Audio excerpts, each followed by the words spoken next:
बिस्मिल्लाहिर्रहमानिर्रहीम। अस्सलाम वालेकुम स्टूडेंट्स। भाई मैट्रिक क्लास है और आज जो है बायो की बुक है।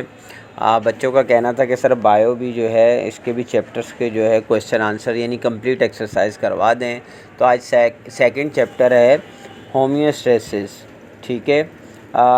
देखें इसमें ही तस्वीर में ही अगर आप देखेंगे जो पेज नंबर 16 पर बनी हुई है, बॉडी के ऊपर तराजू की तस्वीर बनी हुई है, वेट की। ठीक है।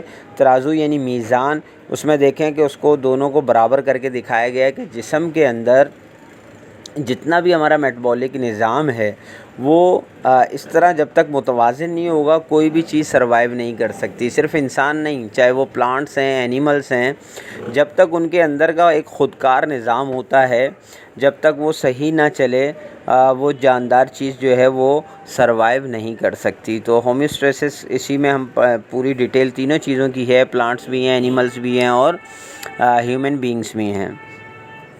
अब ज़्यादा इसको चैप्टर को डिटेल से समझा नहीं सकते, बहुत लंबी वीडियो हो जाएगी, तो इसलिए क्वेश्चन आंसर तो पहले एमसीक्यूज़ करते हैं और उसके बाद क्वेश्चन आंसर देखते हैं। पर आ जाएँ तो पहला न्यूमेरिकल है the internal condition of an organism is refer as internal environment. ठीक है। जो अंदरूनी कंडीशन होती है उसको हम इंटरनल इन्वायरमेंट कहते हैं। A set of metabolism reaction which maintain internal environment is, तो वो मैंने अभी आपको बताया, होम्योस्टेसिस बोलते हैं। जो अंदरूनी माहौल का मेटाबॉलिज्म रिएक्शन होता है उसको हम होम्योस्टेसिस बोलते हैं। थर्ड है removal of extra liquid water is guttation कहलाता है। ये प्लांट्स में होता है भाई ये प्रोसीजर। 4 है plant grow near coastal area called halophyte. ठीक है। ये जो समुद्री कोस्टल एरिया ज़ाहिर साइली पट्टी होती है तो नमकीन पानी के जो पौधे होते हैं उनको कहा जाता है। 5 है organ of human body which is considered on the largest organ is skin. ठीक हो गया। 6 है the maintenance of body temperature with in suitable limits is called thermoregulation. इसको बोलते हैं जो बॉडी, आगे इसको चल के क्वेश्चन लॉन्ग में उसमें समझा दूंगा। 7 है the kidneys enclose in a membrane called peritoneum. 8 है the network of blood capillaries present in the layer of skin, dermis बोलते हैं इसको। 9 है selective reabsorption in nephron take place at loop of Henle's. Last है the hormone ADH release from pituitary gland है इसका answer. ये हमारे MCQs थे। अब शॉर्ट क्वेश्चन 10 क्वेश्चन है भाई। जल्दी से जो है क्वेश्चन आप देख लें यहाँ पे और फिर मैं इसके आंसर्स बता रहा हूँ। पेज नंबर 17 पे इंट्रोडक्शन में अगर हम देखेंगे तो इसका आंसर है शुरू की 4-5 लाइनों में the internal condition of an organism is referred it's internal environment it includes H2O quantity, different solutes, temperature etcetera for proper metabolic function body requires all these condition at a particular level. So homeostasis is set of metabolism which maintain internal environment of an organism within suitable limits. ठीक है, ये question number 1 का answer है। Question number 2 का short answer page number 18 पर देखें तो guttation दिया, गटेशन की हेडिंग भी है लेकिन आपने जो मैंने इसको टिक किया हुआ है, guttation is the removal of water in the form of liquid from the margin of leave through special pores hydathodes if it only occurs at night when water pressure is high in leaves and low temperature environment and presents. वेटेशन बोलते हैं जिस तरह हमारे मसाम होते हैं जिस्म में, जहाँ बाल होते हैं वहाँ ज़ाहिर सुराख होते हैं, इसी तरह पत्तों के अंदर भी इसी तरह छोटे छोटे सुराख होते हैं। अच्छा जी, उसके बाद क्वेश्चन नंबर 3 का आंसर है हेलोफाइट्स, पेज नंबर 19 पर। हेलोस का मतलब सॉल्ट है। हेलोफाइट्स उन पौधों को कहा जाता है जो नमकीन पानी में उगते हैं। They grow in sea marshes और in saltish water. In salty condition water moves outside the cell which is not suitable for plants to move water from outside to inside the plant develop following character. ये 3 character भी इस question के answer में लिखने हैं। Plant developed salt glands where plants store salt by taking it through active transport. ये तीनों आपने पॉइंट इसमें लिखेंगे तो आपका आंसर कंप्लीट हो जाएगा।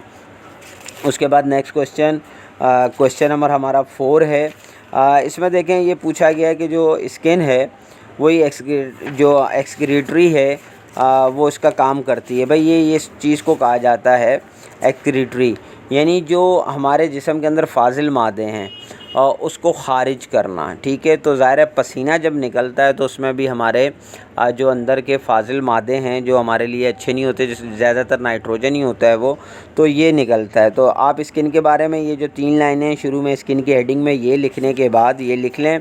उसके बाद यानी पेज नंबर 23 पर, फिर उसके बाद पेज नंबर 24 पर देखें तो ये 2 लाइनें भी आपने लिखनी हैं। The dermis also contains sweat glands which secrete sweat on the surface to maintain temperature and also secrete urea water and salt. जब 4 के क्वेश्चन का आंसर भी यही है और 5 का भी जो है डर्मिस का जो आंसर है ये पूरा पैराग्राफ है। Dermis is the layer present between epidermis and hypodermis. It contains many different structure, nerves ending receptors to detect temperature change, pain, pressure etcetera. और उसके बाद ये नीचे वाला जो हमने 4 में लिखा है ये भी आप इसमें लिखेंगे। अच्छा जी, उसके बाद क्वेश्चन नंबर 6 है, उसमें आपको नेफ्रॉन की जो है सिर्फ तस्वीर देनी है, डायग्राम, तो वो पेज नंबर 29 पर मौजूद है, आप इसको वहाँ से देखकर बना सकते हैं। उसके बाद जो क्वेश्चन नंबर 7 है उसमें किडनी स्टोन के बारे में पूछा गया है। पेज नंबर 35 पर अगर आएँ तो किडनी स्टोन की हेडिंग है, इसमें से आपने शुरू की 4 लाइनें लिखनी है। Kidney stone is a solid mass that forms from the crystals of calcium oxalate और calcium carbonate. Sometime uric acid and cysteine are also present in it. These molecules separate from urine, precipitate in kidney and deposit in the form of stone. ये आपने 7 के answer में लिखना है। फिर 8 में जो पूछा गया है, जो 8 का क्वेश्चन है कि how human skin maintains temperature in cold condition. ठीक है, तो दोनों मौसमों में जो है स्किन हमारी जो है वो कंडीशन को कंट्रोल करती है ना, चाहे गर्मी हो या सर्दी हो। तो दोनों दिए हुए हैं पेज नंबर 25 पर, लॉन्ग में हमें दोनों लिखने हैं। यहाँ पर शॉर्ट में उन्होंने कोल्ड का पूछा है, इन cold condition when body temperature starts decreasing. तो इसमें आपने ये 4 फैक्टर लिखने हैं, इरेक्शन ऑफ हेयर्स, ये लिखना है, वेस्कोकंट्रैक्शन, डिक्रीज इन स्वीट प्रोडक्शन, और इसी तरह इंक्रीज़ इन मेटाबॉलिक रेट।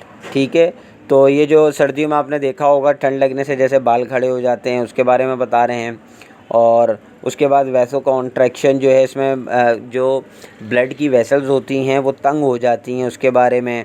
फिर इसी तरह पसीना सर्दियों में कम आता है। तो ये तमाम चीज़ें, चारों पॉइंट्स आपने क्वेश्चन नंबर 8 में लिखने हैं। उसके बाद जो क्वेश्चन हमारा 9 है, क्वेश्चन नंबर 9, वो क्या क्वेश्चन है एक मिनट मैं आपको बताऊं। व्हेन डायलिसिस इज़ रिक्वायर्ड, ये जो किडनी प्रॉब्लम है डायलिसिस, ये कब रिक्वायर्ड होते हैं। पेज नंबर 36 पर आपने ये पूरा पैराग्राफ लिखना है। किडनी डायलिसिस के नीचे जो फर्स्ट पैराग्राफ है, पेशेंट ऑफ किडनी फेलियर में गेट अ किडनी ट्रांसप्लांट, यहाँ से लेकर ये पैराग्राफ जहाँ ख़त्म हो रहा है टॉक्सिक तक, ये आपने क्वेश्चन नंबर 9 में इसका आंसर लिखना है। क्वेश्चन नंबर 10 है फिल्ट्रेशन ऑफ पैराटैबुलर, ये आपका जो है पेज नंबर पे मौजूद है। हाँ जी, पेज नंबर 32 पर अल्ट्रा फिल्ट्रेशन की जहाँ हेडिंग है उसकी 3rd लाइन से आप इसको लिखेंगे। Most of the blood plasma is force out of the glomerulus blood capillaries into Bowman's capsule without any selection. Process of non-selective filtration is called ultrafiltration. तो ये हमारे शॉर्ट 10 क्वेश्चन हमारे कंप्लीट हो गए। उसके बाद जल्दी से अब अगर हम लॉन्ग पर आ जाएं तो लॉन्ग हमारा पहला जो शॉर्ट स्टार्ट हो रहा है पेज नंबर 25। जो मैंने अभी दोनों कंडीशन बताई थी कि बॉडी जो है टेम्परेचर को कैसे रेगुलेट करती है गर्मियों में भी और सर्दियों में भी। तो अब आपने ये दोनों लिखने हैं, यानी पेज नंबर 25 पे कंप्लीट है और थोड़ा सा पेज नंबर 26 पर इंक्रीज़ इन मेटाबॉलिक रेट, ये आप क्वेश्चन नंबर 1 में लिखेंगे।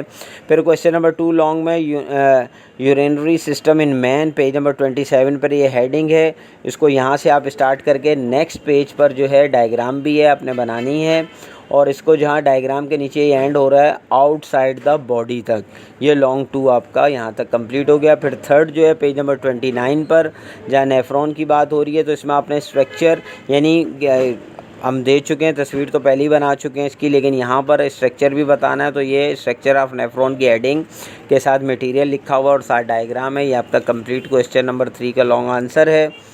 और उसके बाद क्वेश्चन नंबर 4 का जो आंसर है पेज नंबर 31 पर देखें। ये कलर्स में 1 2 3 4 ये कलर्स में आपको दिया हुआ है फंक्शन ऑफ नेफ्रॉन, ये आप क्वेश्चन नंबर 4 के आंसर में लिखेंगे लॉन्ग में। और लास्ट क्वेश्चन नंबर 5 है disorder of kidney, page number 35। तो इसमें डिसऑर्डर ऑफ किडनीज दी हुई हैं, जिसमें है किडनी स्टोन है, उसके बारे में आपने लिखना है। फिर ट्रीटमेंट ऑफ किडनी स्टोन, क्योंकि क्वेश्चन में पूछा गया है कि इसकी ट्रीटमेंट भी लिखनी है। फिर इसी तरह किडनी फेलियर है तो उसकी ट्रीटमेंट भी इसमें दी हुई है। फिर इसी तरह किडनी डायलिसिस है तो उसकी भी ट्रीटमेंट दी हुई है पेज नंबर 36 पे। मेडिकल कंडीशन लास्ट तक आपने इसको लिखना है, तो क्वेश्चन नंबर 5 भी हमारा कंप्लीट हो जाएगा। आई होप कि ये आप तमाम चीज़ें समझ गए होंगे। इसके अलावा मैं इसका जो है PDF भी है वो भी डिस्क्रिप्शन में दे दूंगा, आप वहाँ से भी क्वेश्चन आंसर जो है वो नोट कर सकते हैं। अगर कोई चीज़ समझ में ना आई है तो भाई रब्ता करके ज़रूर बताइएगा, कमेंट्स कीजिएगा। इंशाल्लाह नेक्स्ट वीडियो में मिलते हैं, जब तक के लिए इजाज़त दीजिए, अल्लाह हाफ़िज़।